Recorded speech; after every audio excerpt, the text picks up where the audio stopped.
Work-life balance, is it a myth in real estate? I don't think so. But I want you to think of it this way. Every time you try to change your altitude, you got to change your energy. And that means it's a bigger commitment. It kind of throws things out of balance until we find our cruising altitude. Think of it this way. If you're a jet airliner on a runway getting ready to take off, probably most of the energy you're going to need is going to take off in that lift up to the cruising altitude. But once you get to cruising altitude, the pilot can pull back on the throttles and the plane cruises along. Now, if the plane wants to go to a higher altitude, the pilot's got to throttle down again to put more energy to take it up to the next level. Well, the same is with your real estate career. So I want you to know that we can find a place where we can get that balance. But if you're on the climb up to that, then it's going to take a disproportionate amount of energy. The first thing I would suggest you do is what we call a time study. Now, I was taught this by my father, who worked in a factory. And if you could imagine, they worked piecework. If you've never heard that term, it's really you get paid to perform. It's a performance-based activity. And they're always looking for ways back then to get the workers to produce more. So they would do a time study. So when I had my real estate office, my assistant, my administrator, was complaining that they had too much work. They couldn't keep up with the pile. And my father, who does not have a formal education, like I said, worked in a factory, he said to me, and I was the broker, he said, well, son, you should have them do a time study. And I said, a time study? What's a time study? And he said, put a notepad by their desk. Ask them every 15 minutes to write down everything they're doing. And at the end of a week, then you can really take a look at all of the activities, the time that's associated with it, and you can figure out what's going on. Do you need more help? Or maybe we just need to be better with the people we have. So I put my staff through the exercise, and they put the notebook next to their typewriter in those days, if you can imagine. And as they went through, they would write stuff down. But lo and behold, by the end of the week, it turned out that they were able to get a whole lot more done than what they thought they could because they had an awareness of what they were doing. So from your perspective, when people say to me, I'm struggling to get it all done, there isn't enough time in the day, I'm not sure you're investing your time wisely. So the first suggestion I have for you is to do a time study.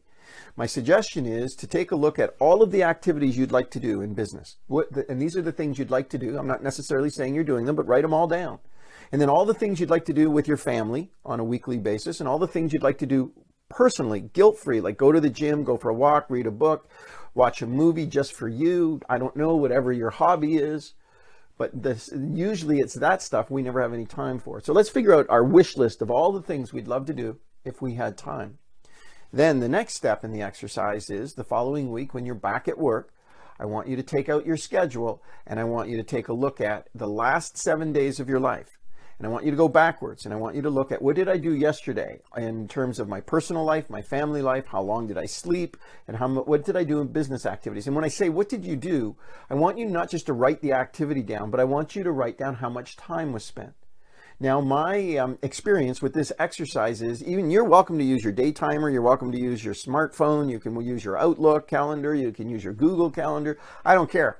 Just look at the last 7 days and tell me what you did with the most important asset you own, your time.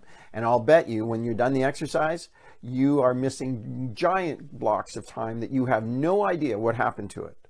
So that's the first thing, is you got to recognize that I have a problem because I'm not being thoughtful about what I'm doing. Now, in terms of time, we all have 24 hours a day, 7 days a week, 168 hours in a week. We all have the same amount of time. The question is, what do you do with your time? Now, as a committed real estate professional, my suggestion is that we put 56 hours of our time out of the 168 towards our real estate practice. This is what a professional full-time accountant would do, a doctor, a lawyer, usually 50 to 60 hours a week because it's a little bit extra. It's not a 40-hour job here. We don't have a job, we have a career. And that career means it's going to take more than just 40 hours. So 56 is the number I'm looking for. And if you're looking on, just to give you an idea what that looks like, if somebody says to me, well, that's a lot of time, I'd say really what we're looking at is 2 longs, 3 mediums, and a short. And you'd say, what the heck are you talking about? Well, 2 long days, 9 to 9. Go in the office at 9, and maybe you got appointments Monday night. You're going to go look at houses, or you're going to make prospecting calls Tuesday night, but 2 long days. Wednesday 9 to 6, Thursday 9 to 6, Friday 9 to 6, and a half a day on Saturday to do an open house, Saturday afternoon off, and all day Sunday. That's 56 hours. 2 longs, 3 mediums, and a short. You can move them around any way you want, but at the end of the day, a fully committed professional in any industry commits between 55, 60 hours a week is what they're working.